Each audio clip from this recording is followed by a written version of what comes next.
Halo guys, jumpa lagi bersama saya Tesar Reza Palevi di celotehan Tesar keempat. Oke, ini adalah video pertama di tahun 2022, sekaligus video keempat di celotehan Tesar kali ini. Ya, kita baru saja melewati tahun 2021 dan disambut tahun 2022. Ya. Apa kenangan kalian di tahun lalu atau tahun 2021?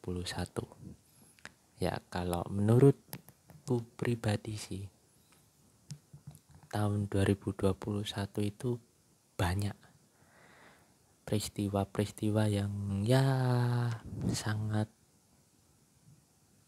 itu memilukan. Yang paling mencolok itu pada saat peristiwa tsunami COVID-19 yang terjadi di bulan Juni, Juli, Agustus atau pasca Hari Raya Idul Fitri. Loh, kok bisa? Itu adalah peristiwa yang sangat-sangat memilukan. Iya, bisa dikatakan itu adalah peristiwa yang sangat-sangat memilukan, bahkan mencekam di bulan Juni, Juli, Agustus itu. Ya, pada saat itu kita sedang mengalami gelombang kedua COVID-19.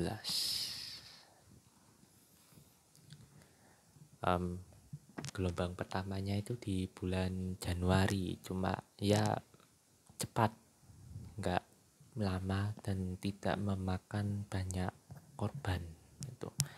Jadi di bulan Januari itu naik, terus bulan Februari melandai terus sampai Ramadan itu melandai, namun ada sedikit peningkatan, tapi sedikit, melandai terus itu. Melandai terus. Nah, detik-detik sebelum Hari Raya Idul Fitri, bukan detik-detik sebelum Hari Raya Idul Fitri, tetapi sebelum Ramadan, tiba-tiba dikejutkan sebuah varian COVID baru, yaitu varian Delta dari India. Nah, itu tiba-tiba di negara sebelah, negara India, ya walaupun letaknya nggak sebelah-sebelah amat dengan Indonesia ya, tapi bisa dikategorikan itu negara tetangga itu.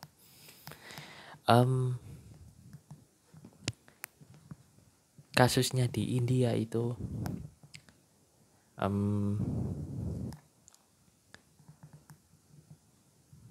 kasusnya itu sempat melandai. Lalu ada satu tradisi yang mengharuskan setiap umat Hindu di India itu untuk pergi ke Sungai Gangga secara bersamaan itu. Kalau nggak salah jutaan orang itu ngumpul tumpek di Sungai Gangga. Lalu apa akibatnya setelah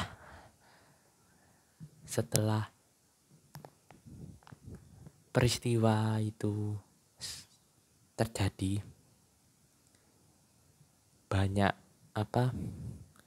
Banyak orang yang tiba-tiba sakit COVID, dan setelah diteliti ternyata itu adalah varian baru, yaitu varian Delta.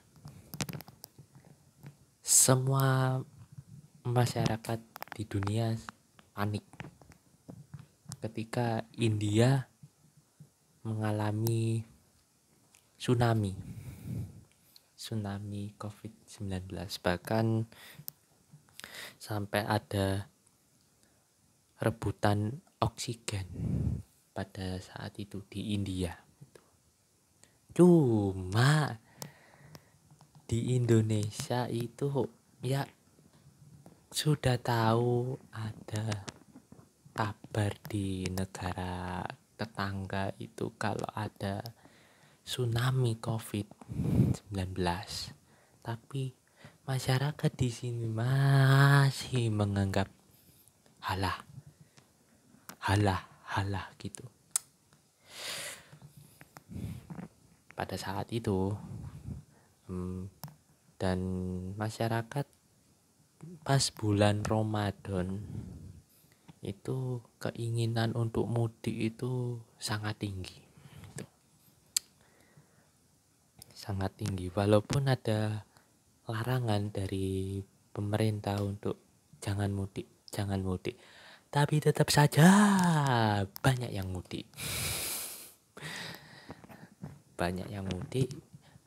Dan selain banyak yang mudik, juga banyak yang pergi ke tempat-tempat wisata. Banyak loh. Walaupun tempat wisata pada saat Hari Raya Idul Fitri itu disuruh untuk tutup sementara, tetapi nyatanya banyak juga yang tempat-tempat wisata itu tiba-tiba buka itu. Ya ada yang tutup sih, cuma ya paling enggak itu tempat-tempat wisata resmi. Tempat-tempat wisata enggak resmi mungkin ya buka itu. Lalu di Hari Raya Idul Fitri juga banyak yang sungkem silaturahmi ke tetangga mungkin, atau ke orang tua, sanak saudara yang jauh itu. Dan bahkan yang dari luar negeri pun pulang kampung ke Indonesia hanya untuk sungkem kepada orang tua atau sungkem kepada sanak saudara di Indonesia. Akibatnya apa? Setelah Hari Raya Idul Fitri atau di bulan Juni baru kelihatan. Awalnya biasa-biasa saja itu. Naiknya sedikit. Namun pada akhir Juni yang dari Madura tiba-tiba mengalami peningkatan secara drastis. Lalu Suramadu sempat ditutup itu. Suramadu bukan ditutup, tapi kayak ada checkpointnya itu. Jadi tidak serta-merta keluar masuk Suramadu secara bebas pada waktu itu. Cuma ya kalah petugasnya kalah dengan orang-orang sana. Jadi sempat baku hantam bentrok di Suramadu sampai bawa mercon hanya untuk tembus membubarkan pos checkpoint itu. Dan alhasil ya setelah terjadi bentrok, tidak ada penyekatan lagi di Suramadu. Oke, tidak ada penyekatan, tapi beberapa hari kemudian secara serentak kasus COVID-19 di Indonesia tiba-tiba naik gitu. Dan banyak kampus yang merencanakan KKN offline seperti kampusku itu tiba-tiba langsung memutuskan KKN tahun ini online. Wow. Dan tiba-tiba saja langsung pemerintah mengeluarkan PPKM darurat. Dan seketika itu angka COVID melonjak drastis sampai pernah menyentuh angka 50.000 itu. Dan pada saat itu, pada bulan-bulan Juni, Juli, Agustus itu banyak sekali masjid-masjid atau ya musola itu tiada henti speaker musola atau masjid itu mengabarkan kabar duka. Tiada henti itu. Dan kalau tradisi di Lumajang ya, itu kalau setiap ada orang meninggal, itu pasti di jalanan atau di depan rumah orang meninggal itu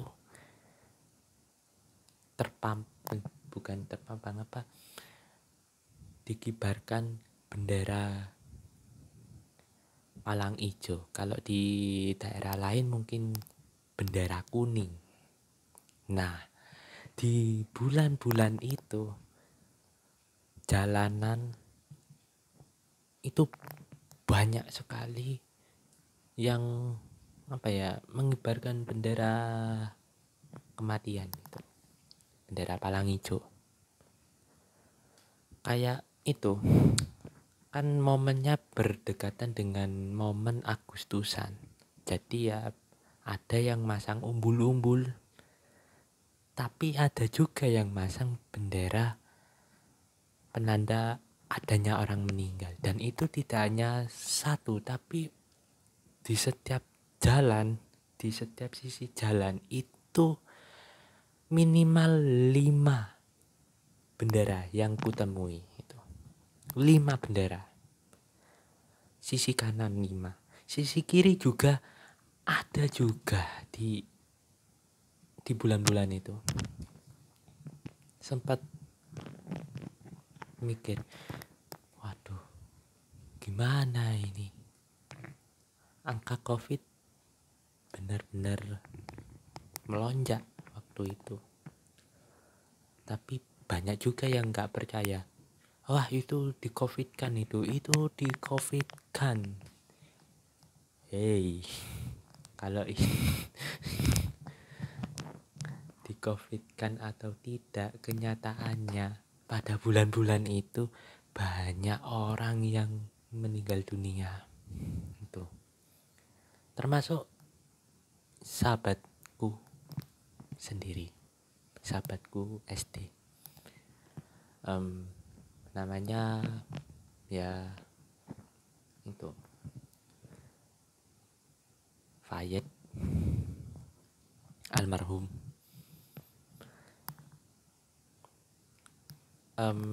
Sebelum meninggal itu, bukan sebelum ya, 1 bulan sebelum meninggal itu sempat mengasih memberi ucapan selamat ulang tahun kepadaku itu. Dan aku tidak nyangka dia terkena gelombang kedua COVID, menjadi korban gelombang kedua COVID-19 itu. Ya sedih sih itu, sampai sahabatku sendiri jadi korban keganasan COVID-19 waktu bulan Juni sampai bulan Agustus itu.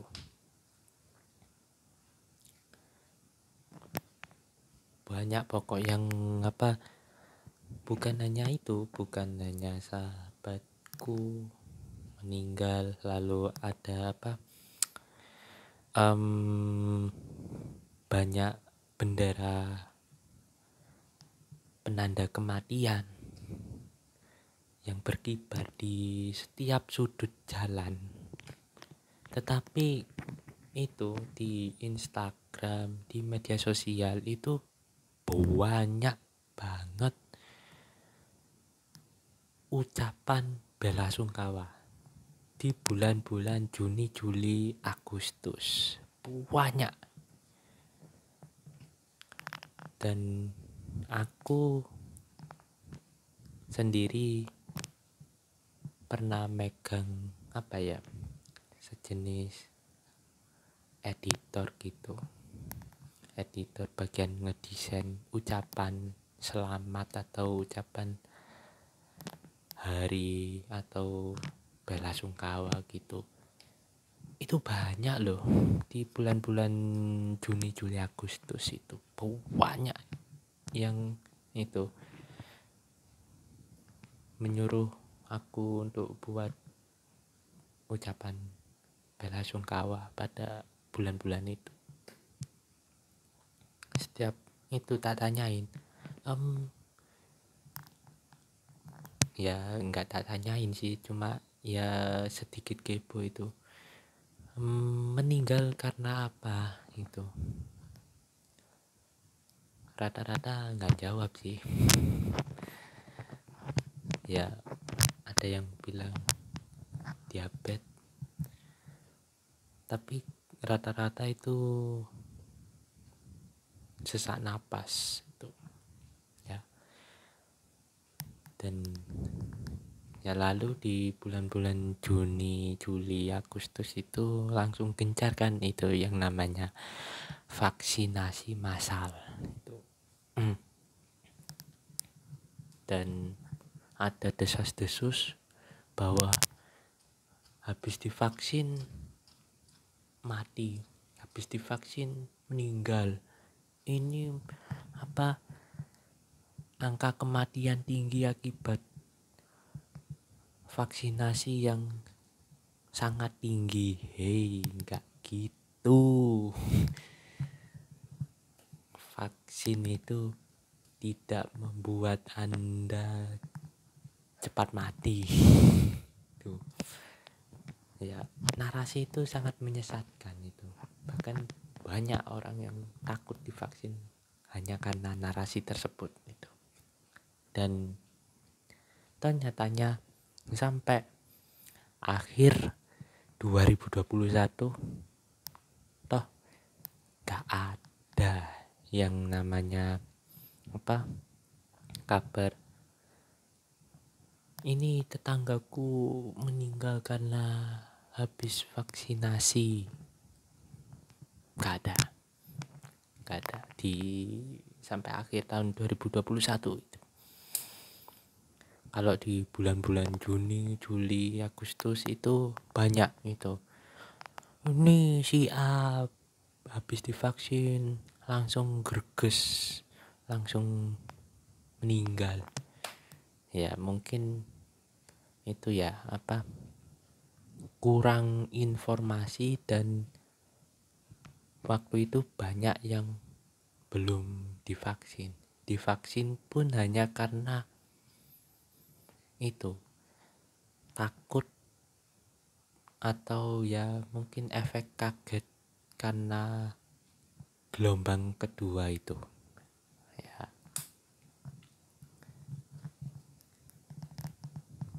Setelah itu di bulan pasca bulan Agustus, bulan September lah mungkin, itu sudah mulai ada penurunan itu. Ya mungkin karena banyak yang tertular mungkin. Maksudnya itu. Ya ada yang tertular pun apa ya? Tapi kecatat di data nasional. Ada yang tertular yang enggak kecatat data nasional gitu.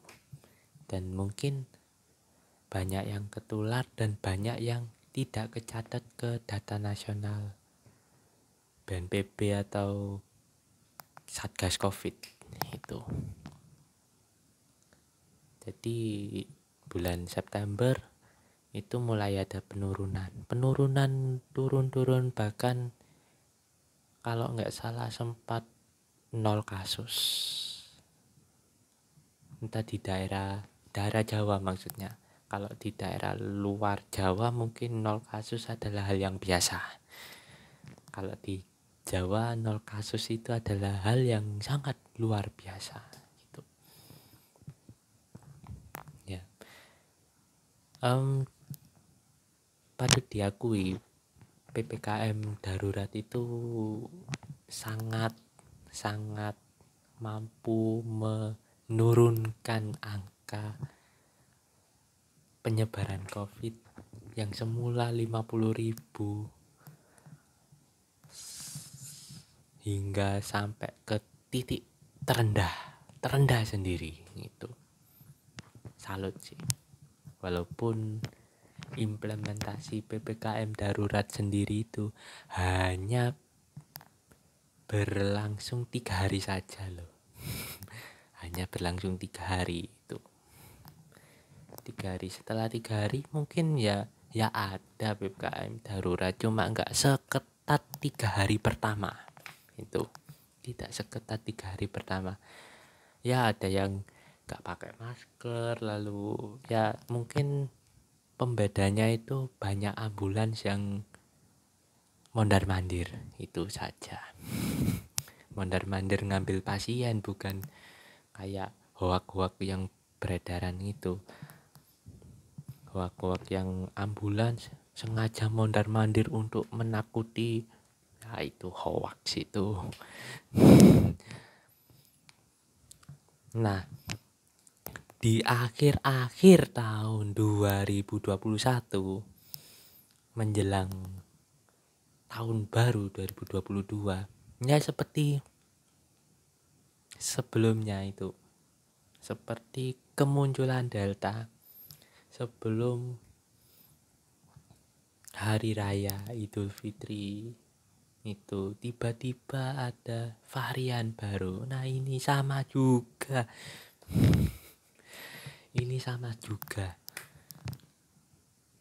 Sudah, wah, varian Delta bisa ditaklukkan. Tiba-tiba ada kabar bahwa muncul varian baru di Afrika, yaitu varian Omicron. Itu muncul tepat sebelum tahun 2022 mulai. Mungkin awal bulan Desember varian Omicron dan sudah mulai masuk di Indonesia 2 minggu sebelum tahun baru. Dan sekarang di tahun 2022 sudah mulai transmisi lokal istilahnya, sudah mulai merambah ke Jawa Timur sekarang. Nah, ya semoga saja munculnya varian Omicron itu bisa cepat ditangani dan semoga saja tidak sengeri sengeri gelombang kedua COVID-19 yang berlangsung bulan Juni, Juli, Agustus yang memakan banyak korban itu. Ya, semoga saja munculnya varian Omicron ini, semoga saja efek yang ditimbulkan oleh varian Omicron itu semoga saja tidak seganas Delta, dan semoga saja tidak memakan banyak korban yang dulu di bulan Juni 2021 hingga bulan Agustus 2021 itu banyak memakan korban. Kali ini semoga saja tidak banyak memakan korban. Ya, semoga saja, dan di tahun 2022 mungkin semoga saja tidak muncul lagi varian-varian baru lagi. Ya, capek sih itu. Sudah agak lega dikit, tiba-tiba ada varian baru. Ya, yang penting jangan lengah, tetap patuhi prokes. Oke, sekian dari celotehan saya. Semoga di tahun 2022 ini bisa membawa manfaat yang lebih baik. Oke, jangan lupa subscribe ya guys. Oke, goodbye.